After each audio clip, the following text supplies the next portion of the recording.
என் அன்பு சகோதர சகோதரிகளே, ஆண்டவரும் உலக இரட்சகருமான இயேசு கிறிஸ்துவின் நாமத்தில் என் அன்பின் வாழ்த்துக்கள்.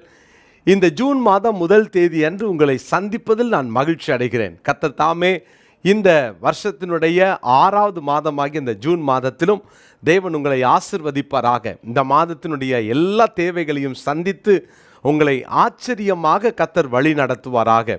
உங்களுடைய காரியங்களிலே ஜெயத்தை கட்டளையிடுவாராக. நன்மையும் கிருபையும் உங்களை தொடருவதாக மனதார உங்களை வாழ்த்துகிறேன்.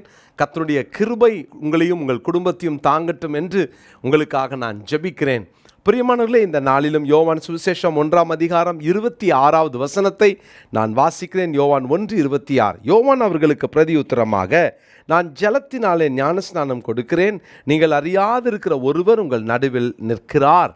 நீங்கள் அறியாதிருக்கிற ஒருவர் உங்கள் நடுவில் நிற்கிறார். நீங்கள் அறியாத ஒருவர். அநேக நேரங்களில் ஆண்டவரை நம்ம கூட வச்சுக்கிட்டே நம்ம ஆண்டவரை சரியாக புரிந்து கொள்ளாமல் வாழ்கிறோம். நிறைய பேர் ஆண்டவரை கூட வச்சுக்கிட்டே வாழ்க்கையில் பிரச்சனை வந்த உடனே, ஆண்டவரே என் வாழ்க்கையில் என்னை கைவிட்டுட்டீங்க, என்னை மறந்துட்டீங்க, என் கூட ஏன் இல்லாமல் போயிட்டீங்க அப்படின்னு நிறைய நேரம் ஜெபிக்கிறது உண்டு. பிரியமானவர்களே, உங்கள் கூட கர்த்தர் இருக்கிறாரு. நம்ம நிறைய நேரம் அதை அறியாமல் வாழ்ந்துடுறோம். பிரச்சனை வந்த உடனே கர்த்தர் இல்லைன்னு நினச்சிட்றோம். உங்கள் வாழ்க்கையில் இருக்கிற பிரச்சனை நிமித்தமாக தேவன் உங்கள் கூட இல்லைன்னு நினைக்கிறீங்களா? தேவன் கூட இருந்தாலும் பிரச்சனைகள் வரதான் செய்யும். ஆனால் பிரச்சனையிலே நீங்கள் மூழ்கி போவது இல்லை. மறந்துடாதீங்க, பிரச்சனை வரும், ஆனால் அது உங்களை மூழ்கடிக்காது. இயேசு சென்ற படகுல எவ்வளோ பெரிய காற்று மோதி பாருங்க, சமுத்திரம் அந்த ஜலம் முழுவதும் அந்த படகை நிரப்பத்தக்கதாக அவ்வளவு பெருங்காற்று வந்தபோது இயேசு அந்த கப்பலில் தான் இருக்கிறார். அவர் அடித்தட்டில் தூங்கிக்கிட்டு இருக்கிறார். அப்போது அவருடைய சீஷர்கள் அவரை எழுப்புறாங்க, இயேசுவே எழுந்துருங்க, நாங்கள் மடிந்து போகிறோமே, உமக்கு கவலை இல்லையா? நீங்கள் என்ன இப்படி தூங்கிக்கிட்டு இருக்கிறீங்களே? நம்மளும் அப்படி தானே, ஆண்டருக்கு கண் இருக்கா காது இருக்கான்லாம் கேட்டிருக்கிறோம்ல. நீங்கள்லாம் பார்த்துட்டு ஏன் ஆண்டரை சும்மா இருக்கீங்கன்னு கேட்குறோம்ல. இவ்வளோ பெரிய பிரச்சனை, ஏன் நீங்கள் அமைதியாக இருக்கிறீங்கன்னு கேட்குறோம்ல. இயேசு உங்களோடு தான் இருக்கிறார், உங்கள் நடுவில் தான் இருக்கிறார். ஆனால் நீங்கள் அதை புரிஞ்சிக்காமல் நிறைய நேரம் ஆண்டவரை முறுமுறுத்திருக்கலாம். பிரியமானவர்களே, ஆண்டவரை நம்ம சரியாக அறிய வேண்டிய பிரகாரம் அறியலை. ஏசாயா தீர்க்கதரிசின்னு சொல்லுகிறார், 1ஆம் அதிகாரத்தின் 3வது வசனத்தில் இப்படியாய் நம்ம வாசிக்கிறோம், மாடு தன் எஜமானையும் கழுதை தன் ஆண்டவனின் முன்னணியையும் அறியும். இஸ்ரவேலோ, நம்மளை ஆண்டவர் எப்படி சொல்கிறாரு பாருங்களேன். இஸ்ரவேலை பற்றி சொல்கிறாரு. இஸ்ரவேலோ என்று ஆண்டவர் சொல்கிறத பாருங்க, அறிவில்லாமலும் என் ஜனம் உணர்வில்லாமலும் இருக்கிறது. என் ஜனத்துக்கு என்னை குறித்த அறிவு இல்லை, என் ஜனத்துக்கு என்னை குறித்த உணர்வே இல்லாமல் வாழ்கிறாங்க. இப்படி ஆண்டவரை கூட வச்சுட்டு அநேக நேரங்களில் சரியாக புரிந்து கொள்ளாமல் வாழ்ந்த ஒரு சிலரை தான் நான் இன்றைக்கி உங்களோடு கூட சொல்ல போகிறேன். முதலாவது, ஆதியாகமத்தின் புஸ்தகம் 21ஆம் அதிகாரத்தின் 19வது வசனத்தை நான் வாசிக்கிறேன், கேளுங்க. ஆதியாகமம் 21:19. தேவன் அவளுடைய கண்களை திறந்தார், அப்பொழுது அவள் ஒரு தண்ணீர் துறவை கண்டு போய் துருத்தியிலே தண்ணீர் நிரப்பி பிள்ளைக்கு குடிக்க கொடுத்தாள். ஆகாரை குறித்து வாசிக்கிறோம். அவளுடைய வாழ்க்கையிலே பயங்கரமான ஒரு ஏமாற்றம், அல்லது அவளுடைய வாழ்க்கையில் ஒரு வறண்ட நிலை. இப்போ பிள்ளை சாகிறத பார்க்க முடியலன்னு சொல்லி அவள் அழுகிறா. ஏன்னா கையில் கொண்டு வந்த ஒரு துருத்தி தண்ணீரும் கூட செலவழிந்து போனது. இப்போது இந்த ஆகார் இனி என்ன செய்வா? இந்த ஆகார் எப்படி தன் பிள்ளை சாகிறத பார்த்துட்டு இருக்க முடியுமா? அழுகிறா. ஆண்டவர் சொல்கிறாரு பாருங்கள், ஆகாரே உனக்கு என்ன சம்பவித்தது? பிள்ளையினுடைய சத்தத்தை நான் கேட்டுட்டேன்னு சொல்லி இறங்கினார். ஆண்டவர் அவளுக்கு இரக்கம் பாராட்டினார், அவள் கண்களை திறந்தார். அங்கே தான் ஒரு ஊற்று இருக்குது, அவள் கூட ஒரு ஊற்று இருக்குது, ஆனால் அவளால் அதை பார்க்க முடியல, அனுபவிக்க முடியல. கர்த்தருடைய பிள்ளைகளே, உங்கள் வாழ்க்கையில் வருகிற வறட்சிகள், உங்கள் குடும்பத்தோடு போராடி கொண்டிருக்கிற வறட்சிகள், நான் சொல்கிறேன், உலக பிரகாரமான வறட்சி ஒரு பக்கம் இருந்தாலும் ஆவிக்குரிய வறட்சியை கூட நிறைய பேர் கண்டுக்கிறதே இல்லை.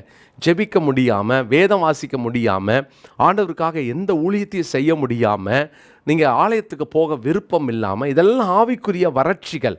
இந்த ஆவிக்குரிய வறட்சியோடு நீங்கள் போராடி கொண்டிருப்பீங்கன்னா உங்களுடைய இந்த ஆவிக்குரிய வறட்சியை கர்த்தர் மாற்ற விரும்புகிறார்.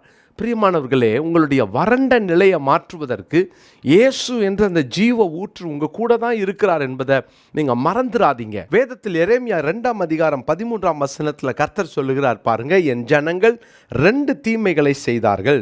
ஜீவ தண்ணீர் ஊற்றாகிய என்னை விட்டு விட்டார்கள், தண்ணீர் நிற்காத தொட்டிகளாகிய வெடிப்புள்ள தொட்டிகளை தங்களுக்கு வெட்டி கொண்டார்கள். இந்த ஜனங்க 2 தீமையை செய்தாங்க. ஜீவ தண்ணீர் ஊற்றாகிய என்னை விட்டு விட்டார்கள். நான் தான் ஜீவ தண்ணீர் ஊற்று அப்படின்னு சொல்கிறார்.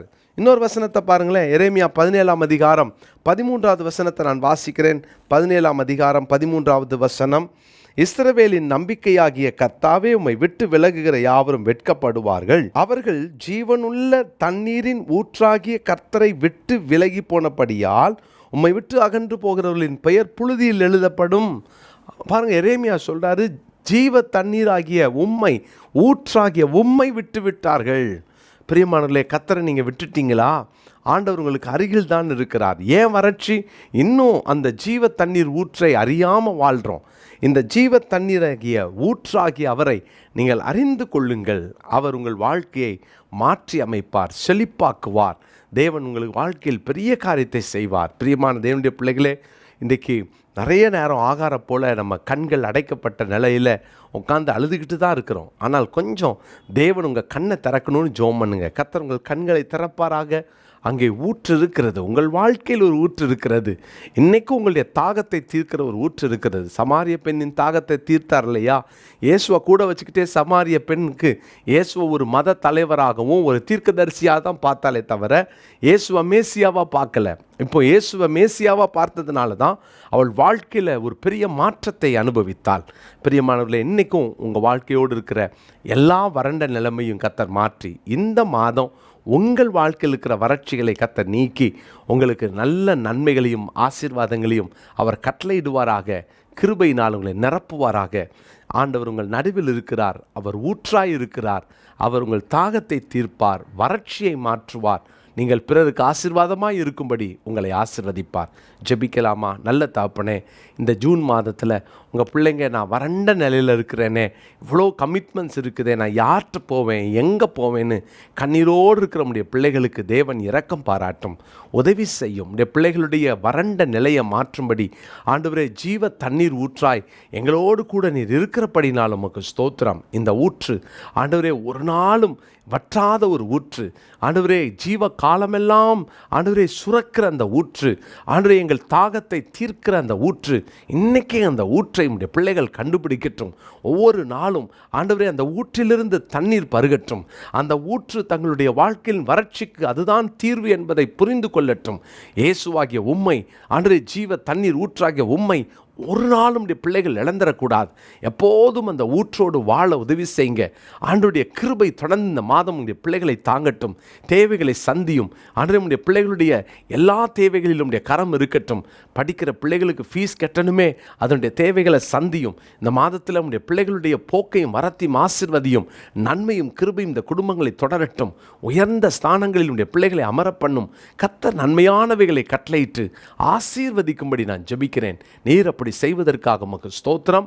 உடைய வல்ல கரத்தில் தாழ்த்தி ஒப்பு கொடுக்கிறேன். உடைய கிருபையின் கரம் தொடர்ந்து நடத்துவதாக. வியாதிக்கும் சுககேடுகளுக்கும் வீண் செலவுகளுக்கும் மருத்துவ செலவுகளுக்கும் உடைய பிள்ளைகளை விலக்கி காத்துக்கொள்ளுங்க. இயேசுவின் நாமத்தில் ஜெபிக்கிறோம் பிதாவே. ஆமேன், ஆமேன்.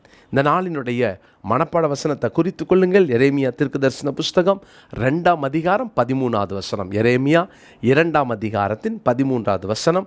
கர்த்தர் தாமே தொடர்ந்து உங்களை ஆசீர்வதித்து இந்த மாதம் முழுவதும் உங்களை அதிசயங்களை காண பண்ணுவாராக. God bless you. பிரியமானவர்களே, அன்பின் வாழ்த்துக்கள். விங்ஸ் ஆஃப் விக்டரி ஐஏஎஸ் அகாடமியினுடைய 2024-25வது ஆண்டிற்கான சேர்க்கை நடைபெற்று வருகிறது. தரிசனமுள்ள, ஆர்வமுள்ள, நானும் ஐஏஎஸ் ஐபிஎஸ் ஆகணுன்ற அப்படிப்பட்ட தரிசனமுள்ள இளைஞர்களை நாங்கள் அன்போடு அழைக்கிறோம். நீங்கள் ஒருவேளை யூஜிஓ பிஜிஓ முடித்திருப்பீர்கள் என்று சொன்னால், இதற்காக ஆயத்தப்பட்டு கொண்டிருப்பீர்கள் என்று சொன்னால், உடனே கீழே காண்கிற ஃபோன் நம்பர் மூலமாக நீங்கள் தொடர்பு கொண்டு உங்களுடைய அப்ளிகேஷனை வாங்கி உடனடியாக நீங்கள் அனுப்பலாம். ட்ரைப்ஸுக்கு முழுவதுமாக நாங்கள் இலவசமாக கொடுக்குறோம். எனவே பழங்குடியினரை சார்ந்த பிள்ளைகளாக இருப்பார்கள் என்றால் அவர்களுக்கு நாங்கள் இலவசமாக இந்த பயிற்சியை கொடுக்க விரும்புகிறோம். என்ட்ரிவில் அவுட்ஸ்டாண்டிங்காக பெர்ஃபார்ம் பண்ணுற மாணவர்களுக்கும் முற்றிலுமாக இலவசமாக நாங்கள் இதை கொடுக்கவிருக்கிறோம். ஹாஸ்டல் ஃபெசிலிட்டி உண்டு. சிறந்த ஃபேக்கல்ட்டிஸை நாங்கள் இந்த வருஷம் ஒழுங்கு செய்திருக்கிறோம். எனவே வாருங்கள், பயனடையுங்கள். தேசத்தில் ஆண்டவர் பெரிய யோசேப்புகளையும் தானியேல்களையும் எழுப்பி இந்திய தேசத்திற்கு நீங்கள் ஆசீர்வாதமாக இருக்க உங்களுக்கும் ஆண்டவர் அந்த கிருபைகளை தருவாராக. God bless you.